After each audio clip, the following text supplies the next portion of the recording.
ഞാനവന്റെ പേര് പറയട്ടെ, രമേശ്. സതീഷ് അങ്ങനെയല്ലേ സനകരനോട് പറഞ്ഞത്? ആണോ?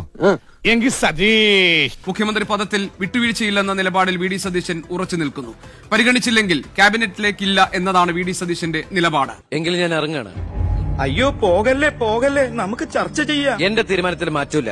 ഇല്ലെങ്കിൽ വീണ്ടും ഒരു ഇലക്ഷൻ നേരിടാൻ തയ്യാറല്ല. അല്ല, ഞാൻ പറയുന്നു കേക്ക്. MLA മാരെ മാത്രം കേട്ടാൽ പോരെന്നും പൊതുവികാരം പരിഗണിക്കണമെന്നും ACC നിരീക്ഷകരെ സതീശൻ അറിയിച്ചതായാണ് വിവരം. അനന്തകൃഷ്ണൻ സാറേ, വല്ലോ അറിഞ്ഞോ? നീ അല്ലടാ.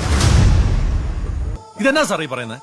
ഈ മഞ്ഞ തട്ടടിയും കൊണ്ട് കാട്ടി വന്നു പാർട്ടി ഉണ്ടാക്കാൻ വേണ്ടിട്ട് അവസാനം എനിക്കിട്ട് ഒരുമാതിരി. MLA മാരെ വെവ്വേറെ കാണണോ എന്ന് തീരുമാനിക്കുമെന്ന് ACC നിരീക്ഷകനായ അജയ് മാക്കാൻ പറഞ്ഞു. എന്റെ ഇടയിലെ ശരിയായിക്കൂടെ? പക്ഷേ മേനോൻ സാറിനെ മാറ്റി നിർത്തിക്കൊണ്ടുള്ള ഒരു ഒത്തുതീർപ്പിനും ഞങ്ങൾ ആരും തയ്യാറില്ല. തിരഞ്ഞെടുപ്പിൽ ജയിച്ചിട്ടും മുഖ്യമന്ത്രി ആര് എന്ന കാര്യത്തിൽ തീരുമാനമെടുക്കാൻ കലങ്ങിമറിഞ്ഞിരിക്കുന്ന ഒരു ചർച്ചയാണ് ഇപ്പോൾ കോൺഗ്രസിൽ നടക്കുന്നത്. ആരെങ്കിലും ഒരാളെ, ആ ഒരാൾ ആരാണെന്ന് പറ.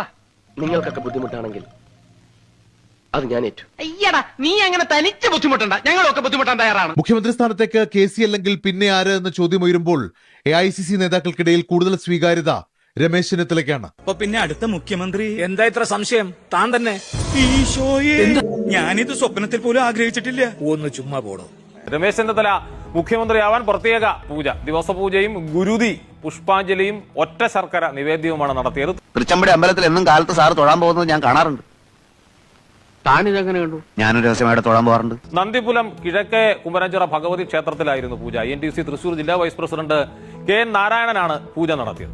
ഞാൻ ചെയ്തോണ്ട് പറയല്ല, പൂജ ഗംഭീരായി. കഴിഞ്ഞ വർഷം KC വേണുഗോപാൽ ദില്ലിയിൽ പറഞ്ഞത് സ്ഥാനത്തിനായി കടിപിടി കൂടാൻ താനില്ലെന്നും ആ രീതിയിൽ തന്നെ ചിത്രീകരിക്കരുതെന്നും അന്ന് KC വേണുഗോപാൽ പറഞ്ഞിരുന്നു. ആര് പറഞ്ഞു? എപ്പ പറഞ്ഞു? ഞാൻ പറഞ്ഞിട്ടില്ല. 2026 തെരഞ്ഞെടുപ്പ് വരുമ്പോൾ കോൺഗ്രസ് അധികാരത്തിലെത്തിയാൽ അതിന് നേതൃത്വം നൽകേണ്ടത് എല്ലാവരും അംഗീകരിക്കുന്ന, എല്ലാവർക്കും അപ്രോച്ചബിൾ ആയ ഒരു നേതാവായിരിക്കണം. അത് 100% ഞാൻ ഉറപ്പ് തരുന്നു. എനിക്ക് എന്റെ പാർട്ടിയാണ് ഏറ്റവും വലുത്. ഒരാഗ്രഹങ്ങളും അത്തരത്തിലില്ല. ഇന്നതാവണം എന്നുള്ള ആഗ്രഹങ്ങളൊന്നുമില്ല. അതൊക്കെ അന്ന് ഉള്ള കാര്യങ്ങൾ, അതിനെപ്പറ്റി ഇപ്പോൾ ഇവിടെ ചോദ്യം ചെയ്യേണ്ട കാര്യമില്ല. അതൊക്കെ അന്ന് കഴിഞ്ഞു പോയ സംഭവം, അത് വിടുക. ഇപ്പൊ വേറെ വല്ലതും ഉണ്ടോ ചോദിക്കുക? മനസ്സ് ആളൊഴിഞ്ഞ പൂരപ്പുറം പോലായി പോയി. അല്പസമയം മുൻപാണ് ഏതാണ്ട് 100 കണക്കിന് കോൺഗ്രസ് പ്രവർത്തകരുണ്ട്. വി ഡി സതീശൻ അനുകൂലികളാണ്. അവർ വലിയ മുദ്രാവാക്യം വിളികളുമായി രംഗത്തിറങ്ങിയിരിക്കുന്ന പട നയിച്ചവർ, മുന്നിൽ നിന്ന് പട നയിച്ച എന്നാണ് ആ മുദ്രാവാക്യം. ഞാനുണ്ട് എന്റെ കൂടെ, ഈ ഡെവലപ്മെന്റിന്റെ ആളാണ്. ഇവന്മാരാര് വന്നാലും ഒരു ഒലക്കെ ഉണ്ടാക്കാൻ പോകുന്നില്ല എന്ന് ഞാൻ പണ്ടേ കണ്ടത്. മുഖ്യമന്ത്രി ചർച്ച തുടരുന്നതിനിടെ ഇന്ന് MLA മാരുടെ പിന്തുണ രേഖപ്പെടുത്തിയ പട്ടികയുടെ ഒരു ഭാഗം പുറത്തു വന്നു. മേലാൽ ഇങ്ങനൊന്നും ചെയ്യില്ല.